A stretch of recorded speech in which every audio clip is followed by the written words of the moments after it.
So welcome back to my channel, glad you can join me. Today we're at the Hayes Inlet Tree.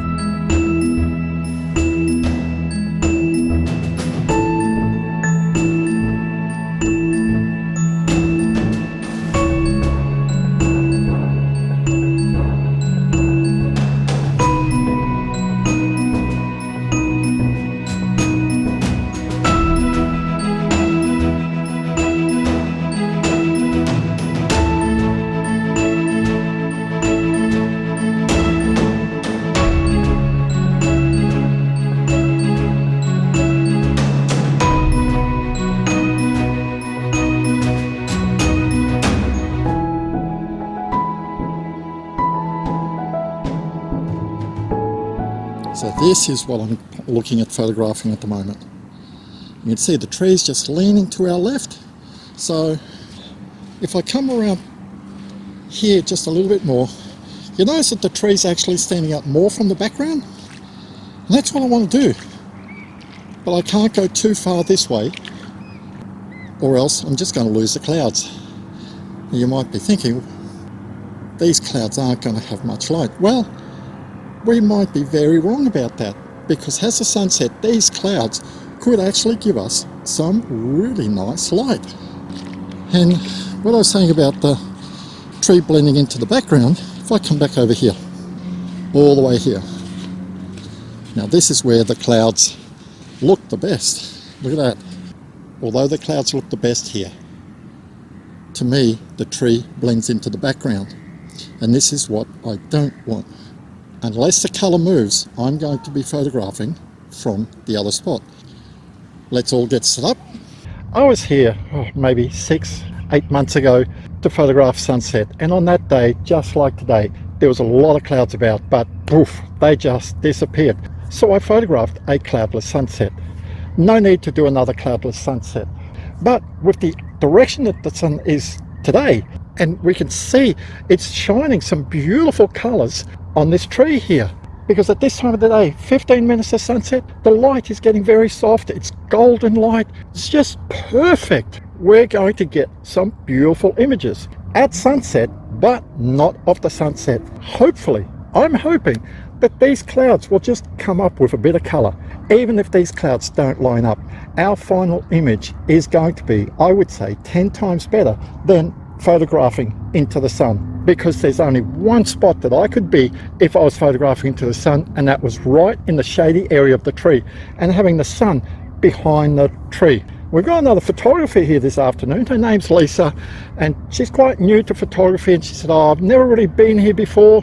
She was just after a few pointers, and I said, well, listen, if you really want the sunset, look at the shadow of the tree. Put yourself right in that shadow, and you're going to get the sun behind the tree, and it's going to be a halo around the tree, and you're going to end up some nice images. She's already taken some, I've seen some, and they are ripper. They're beautiful, but that's not what I want today.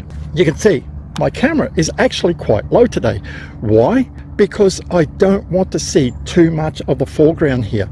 It's low tide. There's not much color on the foreground here on the mud flat, so I'm trying to eliminate as much of the mud flats as possible, but still being in my image. You go like, how can you do that? So this is why I put myself this low to the ground here. You can see, look at the foreground. It's there, but it's not a distraction. We don't want our foreground to be a distraction to our tree and the clouds, because I don't want the mud flats here to be a distraction from the tree and the clouds. I'm only shooting at f8 today, and you might say like, why? Because I just want the background to be quite soft. I don't want too much depth of field. The sky is going to blur out a little bit. It's just going to look magnificent. Now, I'll show you a couple of photos that I took before I settled on this spot here. This one here is from this position here. The next one here, I moved to my right. The clouds look quite nice, but because the tree's leaning to the left, it's like the tree's leaning out of the frame. This is what you got to think of here. And the next one here, I moved to my left, and this looks really nice, but can you see the clouds in the image? There's nothing there, it's just grey, so it's a little bit boring. So this is why I chose this position here. Now today I'm using my Nikon D500, the Tokina 11-20mm and all I'm using for filters is a polarizer. Today here, I'm going to swing the polarizer around to show you how a polarizer can really add dynamic range to your image. Just watch as the polarizer turns around. Look, can you see it's getting really bright? We're losing detail in the right hand side of the image. Keep turning it around. Watch how the sky blues up. And can you see the detail in the clouds now? Look at that. That's it. And you know when you've reached this peak, because if you keep turning the polarizer, it just goes back the other way, like this. Now can we see we've lost it? So we just come back a little bit. Perfect. We have got a perfectly exposed sky without using a grad ND filter. I'm not using an ND filter. Why? Because I just want a very nice sharp image. There's no water in my image. I don't have to slow the exposure down for it. So no need for an ND filter. So my camera settings for today, I'm shooting manual mode. My lens is set to 16 mils. I don't need 11 mils. I don't want it too wide and I don't want it too narrow. So 16 mils, about halfway. And this is just going to give me the focal length that I want. My white balance is set to sunny. I've talked about this before. I shoot JPEG and RAW because the images I share during the video are JPEGs, and at the end of the video I just share the raw images. Now I'm going to have to get a move on because I can see the sun is just about to set. Like I said, I'm shooting at f8 and I'm using ISO 100 and I just use the shutter speed to balance out my exposure. We'll quickly take a photo and I've set my focus on the tree. Look, I'm looking at the histogram here. Beautiful. I got two peaks, one for the sky, one for the shadows. Let's quickly look at our RGB highlights. It's not blown out, but I can see that I can probably push it a little bit more. So I'll come down to 1/13 of a second. We'll take another shot. I like trying to get my exposure as far to the right as possible without blowing highlights. 1/13 of a second, I've blown highlights. So let's come back, 1/15. Now the sun's just about gone. Wow, look at the clouds in the sky there. They just look beautiful. I can see nearly lost some light here, but we move very quickly. Now what I can see, the clouds to the left here are really coming off. So let's quickly turn the camera, move it around here. There, take another shot. Those clouds just look, some of them are just hanging down. It's just looking really nice. I'm just looking that side, thinking like, well, there's just nothing there. What I think I'm doing is I'm just going to quickly turn around because you can't see in the video here, but to our left here, the clouds, they're very high level and they're just curving up. So let's quickly just move. Even though the tree is going to be in front of all the other mangroves, I think the clouds here will look really cool. And look at what's in front of us here. We've just got some beautiful clouds.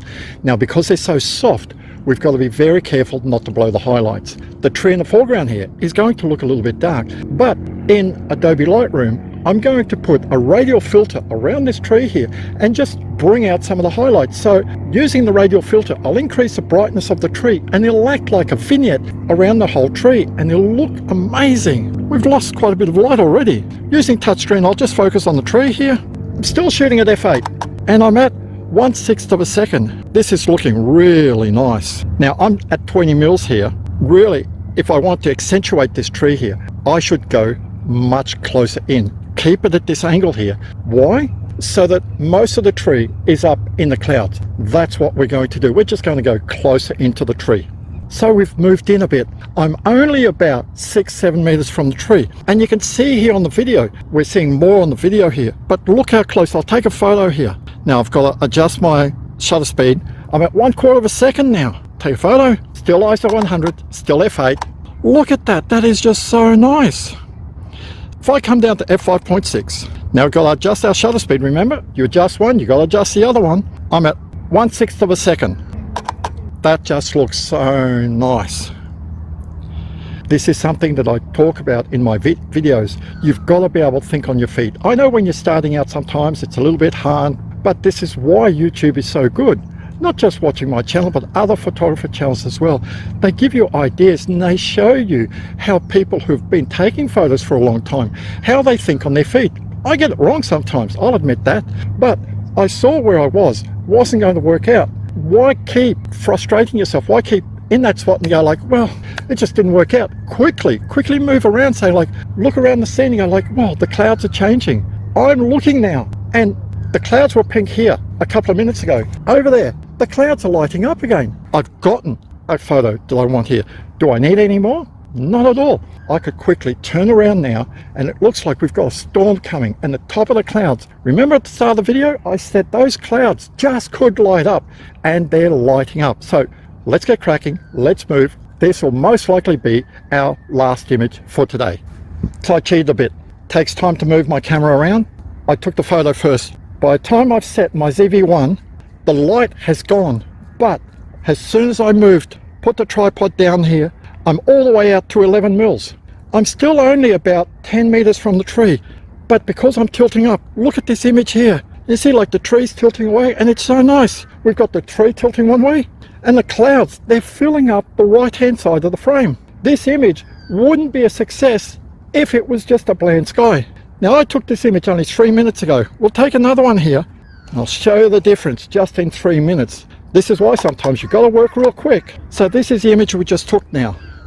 It looks nice, but compared to the image before here, it looks so much nicer. Remember, these are just JPEGs, but in Lightroom, the raw file will look so nice. I've talked quite a bit about using picture profiles when you're taking photos. I know picture profiles don't affect raw files. I'm shooting JPEG and RAW, so the picture profile is going to affect my JPEG. I use landscape picture profile. What I like using picture profiles for, even if I was just shooting RAW without JPEGs, it gives me an idea of what the image could look like when I edit. And this is why I use picture profiles, even if I'm just shooting RAW, because it's giving me an idea. I like the idea of what you see is what you get. This is what the file could look like in Lightroom once I've edited.